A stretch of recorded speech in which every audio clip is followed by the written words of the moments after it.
Hai, perkenalkan nama saya Diva.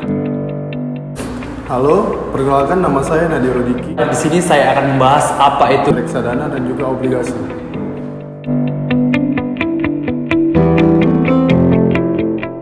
Jadi di sini saya akan membahas pengertian dari reksadana. Apa itu reksadana? Reksadana adalah suatu produk yang mana dana perorangan atau dana masyarakat diserahkan ke perusahaan investasi dan dikelola oleh manajemen investasi yang berupa obligasi, saham, dan pasar uang.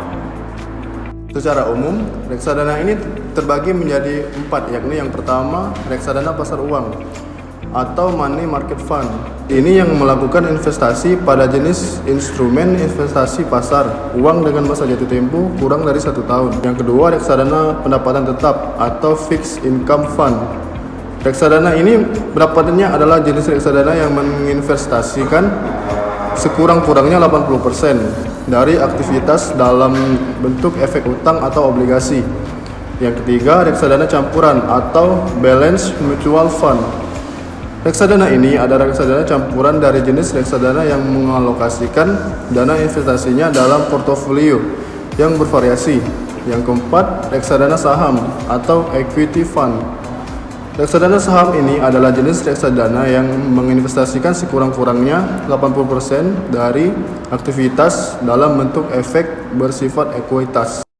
Jadi pada reksadana itu terdapat keuntungan pengelolaan secara profesional. Yang pertama, keuntungan dari reksadana yaitu tidak ada batasan modal minimal atau minimalisasi resiko. Yang kedua, kemudahan pencairan atau likuiditas. Yang ketiga, rata-rata lebih tinggi dari inflasi. Yang keempat, kemudahan investasi. Yang kelima, keleluasaan investasi. Yang keenam, keringanan biaya. Dan yang ketujuh, keringanan pajak.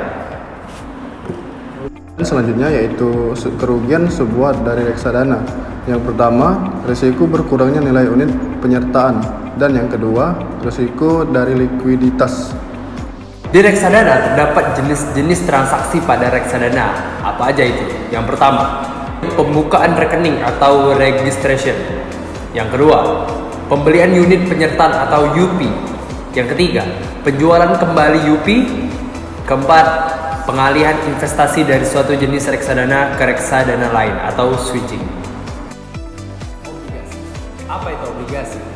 Obligasi sendiri itu merupakan instrumen keuangan yang mana obligasi tersebut disebut sebagai surat utang. Jadi obligasi ini diterbitkan oleh pemerintah daerah, pemerintah pusat, perusahaan asing, perusahaan swasta nasional, dan pemerintah dari negara lain yang dibeli oleh perorangan atau masyarakat yang kemudian diserahkan ke perusahaan investasi dan dikelola oleh manajemen investasi dan dikembalikan lagi dalam bentuk bunga, yang mana bunga tersebut seringkali naik turun sesuai dengan permintaan banyak atau dikitnya dari pelanggan, yang mana itu dapat diperdagangkan ke perorangan atau masyarakat sehingga itu disebut sebagai pasar uang. Dan yang selanjutnya yaitu jenis obligasi berdasarkan sisi penerbit. Yang pertama, obligasi pemerintah. Obligasi pemerintah ini adalah surat utang yang diterbitkan negara. Surat utang ini sah secara hukum dan dilindungi berbagai aturan, termasuk undang-undang, peraturan pemerintah, peraturan Menteri Keuangan atau PMK, dan lainnya.